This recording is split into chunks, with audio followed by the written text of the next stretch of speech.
नमस्कार, आप देख रहे हैं शान हिंदुस्तान। मैं हूं अली बेर और आज लोकसभा चुनाव के चलते आज जानते हैं जनता से कि हमारे नेता कैसे हों। नमस्कार भाई साहब, क्या नाम है आपका? मेरा नाम है जी, आप लोकसभा चुनाव चले हुए हैं और आपका नेता कैसा होना चाहिए जिसको आप चुनेंगे? हमारा नेता तो जैसा आप आ रहा है ना ऐसा ही होना चाहिए। है जी, मोदी के विजेताओं का भव्य स्वागत किया।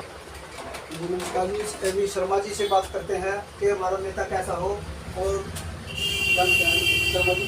देखिए, जो हमारे देश में जो राजनीतिक घटनाक्रम जो चले हुए हैं, हमारे राज्य में हरियाणा में जो राजनीतिक व्यक्ति हैं, नेता हैं, इन्होंने अब समय को देखते हुए अपने आप में बदलाव करने पड़े। जो जनता के बीच में रहे, इस प्रकार की अपनी व्यवस्था इन्होंने बनानी चाहिए। जनता की समस्याओं के निवारण के लिए व्यवस्था बनानी चाहिए, सुनवाई के लिए व्यवस्था होनी चाहिए। लेकिन अभी तक क्या हो रहा है कि बहुत सारे विधायक सांसद बन तो जाते हैं किसी भी पार्टी की हवा में या लहर में, उसके बाद में वे सिर्फ ऊपर के भरोसे से ही रहे हैं कि भाई ऊपर से वोट मिलेंगे। अब जबकि उन्होंने अपनी भी छवि हल्के में या लोकसभा क्षेत्र में अपनी तैयार करनी चाहिए और इस प्रकार की स्थिति बनानी चाहिए, अपने आप को पब्लिक के बीच में रख कर लोगों की समस्याओं में दुख सुख सुन कर और उनकी समस्याओं का समाधान करके तो पब्लिक के बीच में रह कर अपनी लहर भी बनानी चाहिए, न कि ऊपर या पार्टी की या नेता की लहर में नहीं उन्होंने तिरना चाहिए कि भाई हम भी उन्हीं के लहर तिर देंगे।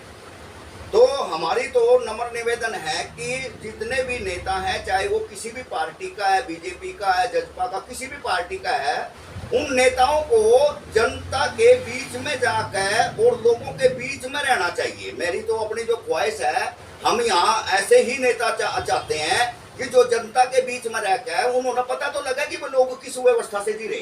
गरीब है, उसके घर पर आटा दाल नहीं है, उसके कारण क्या है, क्यों है। तो जो पहले भी नेता रहे हैं, कई हमने ऐसे सांसद भी देखे हैं कि वो वोट लेकर बन गए और रिकॉर्ड वोटों से भी बन गए, उसके बाद में यहाँ जनता के बीच में नहीं पाए। अगर जनता वहाँ गई है, इससे क्या व्यवस्था है कि जो हमारी केंद्रीय स्तर की जो बड़ी पार्टियां हैं, जैसे भारतीय जनता पार्टी, कांग्रेस पार्टी, अब उसमें क्या व्यवस्था बन रही है कि कहीं से भी कोई कैंडिडेट ले आया, उसको टिकट दी गई की और पकड़ा दी और जनता के बीच में जाकर वो कर दिया। जो स्थानीय तैयारी करने वाले नेता हैं, जो बीच में जाने वाले हैं, कई बार उनकी पूछ नहीं होती। तो हमारा तो एकमात्र मकसद यूँ है कि भाई हम सुझाव लगा लो, मांग लगा लो कि जो बड़ी पार्टियां हैं ये भी इस चीज़ का विशेष ध्यान रखे कि स्थानीय जो नेता है, जो पब्लिक के जनप्रतिनिधि बनकर और जनताओं की समस्याओं को समाधान करके जो अपने आप को निखारते हैं, एक तो वो भी ध्यान दें। और दूसरा, बनने के बाद जो भी सांसद बना या विधायक बना, उनके लिए भी खास दिशा निर्देश होने चाहिए कि वो जनता के बीच में जाकर कोई खुले दरबार का आयोजन करें, उनकी जन समस्याओं का समाधान करें, खुद उनमें रुचि लेकर चलें।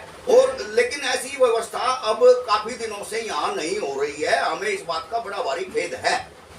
कुछ सांसद जो है लोगों की वोट लेकर के और लोगों को 5 साल तक शक्ल नहीं दिखाई, उसके बारे में आपको देखो, उसके बारे में तो हमारी अभी हम अपने यहाँ जिला पानीपत में या करनाल लोकसभा के क्षेत्र में कुछ चुनिंदा दिन ऐसे होंगे कि हमारे सांसद यहाँ किसी विशेष प्रयोजन के लिए आए हों, वरना कभी भी हमने यहाँ इस क्षेत्र में पिछले 20 साल के अंतर्गत कोई ऐसा नहीं देखा कि भाई किसी सांसद ने आकर यहाँ 2-4 दिन पहले यहाँ ये किया हो, बुनियादी कराई हो, भाई फला जगह पर मैं आऊँगा और किसी भाई ने कोई समस्या है या कोई मांग है, कोई दिक्कत है, कोई परेशानी है, भाई वहाँ आइयो और हम जो है ना उसको वहाँ स्थानीय लेवल पर हल करेंगे। ऐसी कोई व्यवस्था यहाँ भी पिछले 20-25 साल से नहीं हो पाई। और आगे चाहे जो भी पार्टी से सांसद आए, हम ये नहीं कहते कि भाई कौन सी पार्टी का आए, हम ये सांसद आए या विधायक आए, हमारी ये पुरजोर मांग है कि वो ब्लॉक स्तर पर, खंड स्तर पर जाकर खुले दरबारों का आयोजन करे और जन समस्याओं को सुने। धन्यवाद शर्मा जी। जी हाँ, नमस्कार जी, हमारे साथ शर्मा जी बैठे हैं, इनसे और राय लेते हैं कि हमारे क्षेत्र का नेता कैसा हो। हाँ जी नमस्कार जी। देखो जी, सारी बातें भाई शिव कुमार जी ने बोल दी है, बता दी है, सब ठीक है, जो इन्होंने बोला सारी बातें ठीक है। मेरा कहना यह है कि जो सेंटर में मोदी सरकार है वो अपना काम सही कर रही है और मोदी के फेवर में भी है पब्लिक, लेकिन जो खट्टर की थोड़ी निष्क्रियता है, नेगेटिविटी है, उसकी वजह से पब्लिक कोई दूसरा कैंडिडेट अगर मेहनत करता है तो उसके बारे में विचार कर सकती है, दूसरे को वोट दे सकती है, दूसरे को चुन सकती है। क्यों? पब्लिक तो उसी को चुनेगी ना जो पब्लिक की पूछेगा आगे। अगर पब्लिक की नहीं पूछेगा तो फिर कैसे चुनेगी? पब्लिक ये चाहती है कि हमारे दुख सुख में अगर नेता हमारे साथ खड़ा रहे तो वो लोग उसी को चुने। जी ऐसा कैसा कौन सा नेता आपको नजर में है? अभी तो देखो जो मैदान में आएगा कोई, अभी तो कोई प्रचार के लिए आया नहीं। मान ले कोई प्रचार में आएगा और उनसे कोई बातचीत होगी, प्रचार में क्या रूप रहेगा तो उसी से बता पाएंगे भाई ये आदमी हमारे काबिल है और ये हमारे दुख सुख में काम आएगा। अब तक तो जो MP चुने गए हैं उन्होंने तो ऐसा कुछ किया नहीं। आगे जो चुने जाएंगे उनमें प्रचार के लिए आएंगे तो उनसे पूछे नहीं।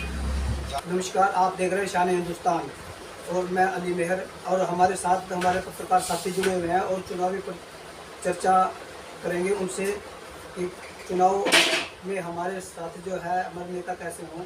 जी हाँ, नमस्कार गुरुराज जी। ऐसा है, आज तक जो अलीमेर जी हमारे क्षेत्र में जितने भी सांसद बने हैं उन सांसदों का आप इतिहास उठा के देखिए, कोई भी सांसद हमें ऐसा नहीं मिलेगा जो वोट लेने के बाद हमारे बीच में आया हो।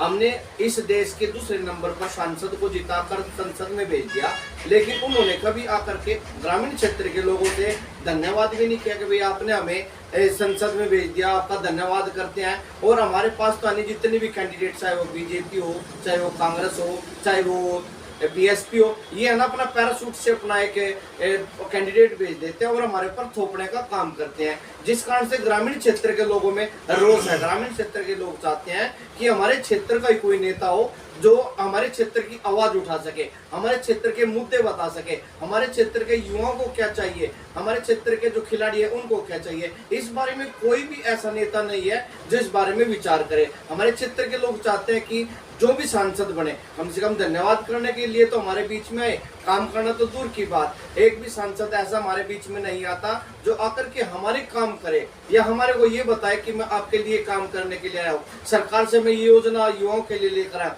दूसरे क्षेत्र में आप जाइए, कितने क्षेत्र है हरियाणा के जिनमें एक से एक सांसदों ने काम किया, लेकिन हमारे क्षेत्र के सांसद ने ऐसा हमारे क्षेत्र के युवाओं के लिए, बुजुर्गों के लिए, किसानों के लिए कोई ऐसा कार्य नहीं किया कि हम उनके बारे में विचार करें।